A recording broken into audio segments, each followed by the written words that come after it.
দর্শক, জ্বালানি সংকটের কারণে কৃষি খাতের উপর বিরূপ প্রভাব নিয়ে বিস্তারিত জানাতে ঝিনাইদহ থেকে যুক্ত হচ্ছেন সহকর্মী রাজীব হাসান। রাজীব, তেলের দাম বাড়ায় কি প্রভাব পড়েছে কৃষি ক্ষেত্রে এবং কৃষকরা এই বিষয়ে কি বলছেন? জ্বালানি তেল সংকটের কারণে সেচ মারাত্মক হুমকির মুখে পড়েছে। কৃষকরা চিন্তার ভাঁজ একদিকে রয়েছে, দিশেহারায় পড়েছে কৃষকরা। আমি এখন ঝিনাইদহের লাউদিয়ার মাঠে দেখেছি যে পরপর তিনটি যে সেচ যন্ত্র আছে, সেই তিনটি সেচ যন্ত্র কিন্তু বন্ধ রয়েছে তেলের এই সংকটের কারণে।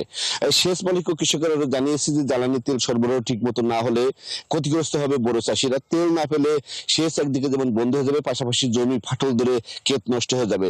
চাষিরা যেটি অভিযোগ করছেন যে পাম্প খোলা বাজারে লিটারে 8 থেকে 10 টাকা বেশি দিয়ে ডিজেল কিনে সেচ যন্ত্র তারা অনেকে চালাচ্ছে।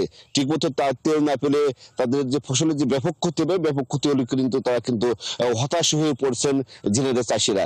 ঝিনাইদহ সরবরাহ যেমন একদিকে কম রয়েছে এবং অন্যদিকে পাম্প মালিকরা কিন্তু কৃত্রিম সংকট তৈরি করেছে। আর কৃত্রিম সংকট তৈরি করার কারণে কিন্তু এর প্রভাব কিন্তু কৃষকদের উপরে পড়ছে।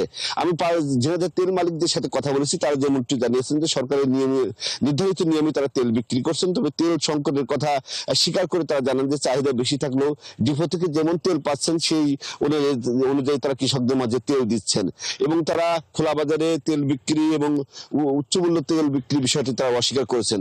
আর রইল, আমি ঝিনাইদহ জেলা কৃষি বিভাগের সাথে কথা বলেছি। কৃষি বিভাগের উপ পরিচালক তিনি যেমনটি জানিয়েছেন যে এই জেলার 6টি উপজেলাতে প্রায় 90,280 হেক্টর জমিতে বড় ধানের চাষ হচ্ছে।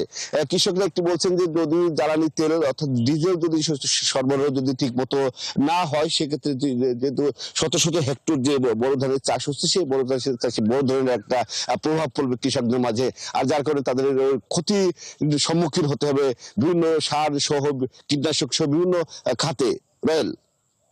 ধন্যবাদ রাজীব হাসান। খবর রাখতে থাকুন। দর্শক, আমাদের সাথে আমাদের সহকর্মী রাজীব হাসান যুক্ত ছিলেন। জানছিলাম জ্বালানি সংকট কারণে কৃষি খাতের উপর যে প্রভাব পড়েছে সে বিষয়ে বিস্তারিত।